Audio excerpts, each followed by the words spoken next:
नमस्कार दोस्तों, मैं हूँ वंदना भारती और आप देख रहे हैं कमोडिटी इनसाइट्स। आज है 19th ऑफ फरवरी। ये है इवनिंग एडिशन और ये आपके क्वेरीज या कंसर्न से ही शुरुआत होगी, क्योंकि आप लोग काफ़ी लोग का ये कहना है कि मैं मॉर्निंग में डाउन बोलती हूँ, फिर ये अपसाइड आ जाता है, फिर व्यू चेंज हो रहे हैं। जितनी तेज़ी से यहाँ पे इवेंट्स बदलेंगे, व्यू इतनी तेज़ी से यहाँ पे चेंज होगा। अब यहाँ पे लाइव है कि गोल्ड में और सिल्वर में एक फॉल आ रहा था और ये कायदे से ये फॉल के बाद एक फ्रेश बाइंग आनी चाहिए थी जब यहाँ पे चाइना ओपन होता, लेकिन बीच में एक इवेंट रिस्क आया ईरान का। अब ईरान यूएस की वॉर की इंटेंसिटी यहाँ पे बहुत सीरियस होती जा रही है। टेलीग्राफ के हवाले से ये खबर है, क्योंकि आपको सोर्स हमेशा ध्यान रखना होगा। उनके डिफेंस ऑफिशियल जो ट्रम्प को ब्रीफ करते हैं, उन्होंने ये कहा है कि अगर यहाँ पे पॉजिटिव बात नहीं हुई तो सैटरडे तक यहाँ पे अटैक हो सकता है। किसी भी यहाँ पे फेक न्यूज़ पे आप नहीं जाइए और ऑथेंटिक सोर्स को आप यहाँ पे यूज़ करिए। तो मेरे ख्याल से ये जो वॉर की इंटेंसिटी बढ़ रही है, अब रशिया ने कहा है कि आपने इतना फोर्स वहाँ पे डिप्लॉय कर दिया है, ये एक मतलब आप टेंशन को एस्केलेट कर रहे हैं और उनका साथ में ड्रिल करना, ये तमाम जो हरकतें हो रही है, तमाम जो एक्शंस हो रहे हैं, ये गोल्ड में एक जियोपॉलिटिकल प्रीमियम को बढ़ा रहा है। गोल्ड प्राइसेस यहाँ पे हायर साइड आ रहे हैं, क्रूड भी हायर साइड आ रहा है, लेकिन बहुत बड़ा यहाँ पे एक लेकिन है, इफ है कि अगर इस बीच में ही तमाम टेंशन के बीच में अगर एक बार न्यूज़ आ गई कि इनकी जो टॉक है, क्योंकि टेंशन और बात दोनों साथ में चल रही है, टेंशन बढ़ रहा है तो प्राइसेस बढ़ रहे हैं, और जैसे ही होगा कि अच्छा इनकी बात हो चुकी है और बात में यहाँ पे इन्होंने ईरान ने इस बात पे सहमति दे दी, यूएस ने सहमति दे दी, वहीं से प्राइसेस आपको कवर होगा, नीचे की तरफ आएगा। दोनों मूव के लिए तैयार रहना होगा आपको। ऐसे में एनालिस्ट आपको वन साइडेड डायरेक्शंस नहीं बता सकते हैं, क्योंकि इसके पीछे यहाँ तो ना फंडामेंटल है ना टेक्निकल है, ये इवेंट रिस्क है। तो इवेंट रिस्क में बहुत ज़्यादा वाइल्ड मूव की तैयारी के साथ यहाँ पे ट्रेड करनी चाहिए। अब ट्रेड की बात की जाए तो ट्रेड में मैंने आपको $5050 यहाँ पे बोला था गोल्ड को लेके। वहाँ पे प्राइसेस ऊपर की तरफ जाने की कोशिश कर रहा है, लेकिन वहाँ से फिर वापसी भी आ रही है। तो इस चीज़ को आपको ध्यान में रखना होगा कि आज मतलब हाई लगा आपको करीब करीब 5040 का। क्लोजिंग बहुत इंपॉर्टेंट होती है, कभी भी क्लोजिंग एक स्ट्रॉन्ग सेंटिमेंट्स तो दिखाता है। तो मेरे ख्याल से यहाँ पे क्लोजिंग का वेट करिए, और क्लोजिंग अभी यहाँ पे ऊपर होती है तो मेरे ख्याल से सेंटिमेंट्स भी थोड़ा अपसाइड रहेगा। हमारे बाजार में भी हम लोगों ने हाई लगता हुआ अच्छा खासा देखा था आज, और कल से ऊपर का एक ट्रेड हमें बनता हुआ दिखा था। 1,57,000 तक प्राइसेस गया, अभी 1,55,400 तक है। तो मेरे ख्याल से आपको अपसाइड में 1,58,000 60,000 वाला रेंज रहेगा। अगर यहाँ पे थोड़ा सा भी टॉक पॉजिटिव होता है तो आप 152 वाला रेंज नीचे की तरफ देख सकते हैं। दोनों साइड के लेवल्स को जरूर ध्यान में रखिएगा।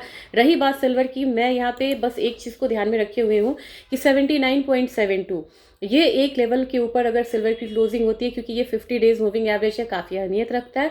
इसके बाद सिल्वर थोड़ी स्टेबल होती हुई दिख सकती है, नहीं तो ये एक रेजिस्टेंस की तरह काम करेगा।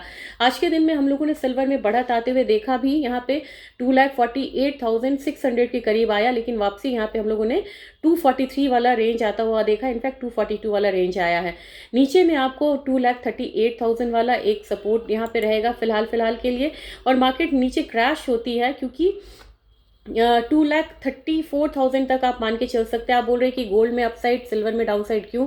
क्योंकि यहाँ पे जब युद्ध का खतरा होता है तो जितनी भी जो रिस्कियर एसेट्स हैं, जिनमें कि मतलब इकोनॉमी से रिलेटेड चीज़ होती है, इकोनॉमिक परफॉर्मेंस, वो यहाँ पे डाउन होती हुई नजर आती हैं। तो आपको इसी वजह से बेस मेटल से भी गिरावट आई है, और सिल्वर भी एज कम्पेयर टू गोल्ड यहाँ पे कमजोर ट्रेड कर रहा है। तो 234 आप नीचे का मान के चलिए, और अपसाइड यहाँ पे आपको 2,50,000 का होना चाहिए। ईरान की करेंसी कोलैप्स हो चुकी है इन फियर ऑफ वॉर, और यही मतलब आप देखेंगे कि हमारे यहाँ की जो करेंसी है, यहाँ पे भी एक फर्क आया है, और हमारी करेंसी जो है वो 35 पैसा यहाँ पे आज टूट चुकी है वॉर के इम्पैक्ट की वजह से। और ये आपने देखा होगा कि वॉर का हल्का सा असर आप निफ्टी पे भी आता हुआ देखें, क्योंकि निफ्टी में भी आज यहाँ पे डाउनसाइड देखने को मिला। तो कभी कभी ग्लोबल फैक्टर हमारे डोमेस्टिक मार्केट को काफी इम्पैक्ट देता है। क्रूड ऑयल अब यहाँ पे जैसे जैसे टेंशन बढ़ रहा है, क्रूड ऑयल फिर से ऊपर की तरफ आ रहा है, 6,000 आ चुका है। 6,200 हमारा अगला पड़ाव यहाँ पे होगा, 66.2 आ चुका है, टेंशन बढ़ चुकी हैं यहाँ पे। तो नेक्स्ट अब यहाँ पे ऑप्शंस में जो ट्रेड बन रहे थे हायर साइड $67 के बाद मैंने आपको $70 और $72 का एक रेंज बोला हुआ है, वो लेवल आ सकता है यहाँ पे अगर वॉर एक्सकेलेट हुआ तो। अब यहाँ पे 6200 हायर साइड, लोअर साइड में आप फिलहाल $62 से लेके $60 का बेस मान के चलिए। फिर बोल रही हूँ $62 बेस, और इसके बाद अपसाइड में आपको आ रहा है 67 से $67 तो आ गया, $70 से $72 का आपको रेजिस्टेंस है। क्रूड ऑयल हमारे यहाँ 6200 तक जा सकता है आसानी से अगर प्राइसेस यहाँ पे बढ़ा, टेंशन बढ़ा। और आप देखिएगा कि वॉल्यूम भी यहाँ पे बढ़ता हुआ नज़र आ रहा है, और ऑप्शन में क्रूड ऑयल में बहुत बढ़िया वॉल्यूम है। ऑप्शन की कल मैं स्ट्रैटेजीज आपसे शेयर करती हूँ। नेचुरल गैस में बढ़त आ रही थी और ये कंटिन्यू रह सकती है। अब ये 285-88 वाले जोन में जाएगा, जबकि जिंक में अब यहाँ पे वॉर की वजह से थोड़ा सा जो गिरावट है वो नज़र आ रही है। तो मुझे लग रहा है 320 तक प्राइसेस नीचे की तरफ आएगा। जीडीपी डेटा अगर यूएस का वीक आता है तो उससे भी एक फ़र्क आता हुआ नज़र आएगा। एल्यूमिनियम में भी यहाँ पे थोड़ा सा प्रेशर नज़र आया है, जबकि एल्यूमिनियम मैंने आपसे कहा था, मैं अग्री करती हूँ कि एल्यूमिनियम यहाँ बढ़ना चाहिए, लेकिन एल्यूमिनियम में भी अब इस वॉर का इम्पैक्ट आ रहा है। तो 305 से नीचे की क्लोजिंग के बाद ये 302 आ सकता है। कॉपर में भी इसका फर्क आ रहा है। कॉपर में अब आपको 26 रुपीज़ डाउन होकर 1155 के करीब है। अगेन 1120 वाला जोन जो रहेगा वो सपोर्ट जोन रहेगा। जबकि निकल आज बहुत वॉलाटाइल था, निकल में यहाँ पे 1520 से 1500 का एक सपोर्ट बनता हुआ नजर आ रहा है। तो डेटा तो है यहाँ पे, लेकिन असली डेटा तो यहाँ पे है कि आपको वॉर की न्यूज़ पे ध्यान रखना होगा। और अभी माहौल ऐसा है कि एक वन साइडेड ट्रेंड नहीं है। इंट्राडे ट्रेड करिए अगर आप ट्रेडर हैं। इंट्राडे में भी अगर आपको प्रॉफिट मिल रहा है, कंप्लीटली कॉन्फिडेंस के साथ डिसिप्लिन वे में प्रॉफिट बुक करिए।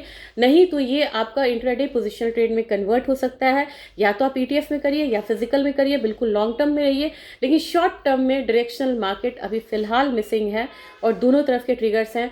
और अगर वॉर का इम्पैक्ट अगर अभी नहीं भी आता है तो आपको ट्यूसडे आपको आ सकता है किस चीज़ का इम्पैक्ट, चाइना के ओपन होने का, विद सम न्यू रूल्स। तो जो मैंने एक बनाया हुआ है 27 फरवरी को यहाँ पे चाइना लॉन्च कर रहा है नया, मतलब कि रूल्स मतलब अप्लाई करेगा, उस वीडियो को आज ज़रूर देखिएगा क्योंकि उसका फ़र्क इंटरनेशनल मार्केट पे आना चाहिए। तो मेरे ख्याल से ज़्यादा से ज़्यादा वीडियो शेयर करिएगा, और इसलिए भी आपको तैयारी करनी होगी क्योंकि यहाँ पे फंडामेंटल्स और टेक्निकल से अलग होके इवेंट रिस्क ने काफ़ी ज़्यादा वॉलेटाइल किया हुआ है कमोडिटी मार्केट को, और शिपमेंट्स की वजह से भी यहाँ पे प्राइसेस में इम्पैक्ट आएगा।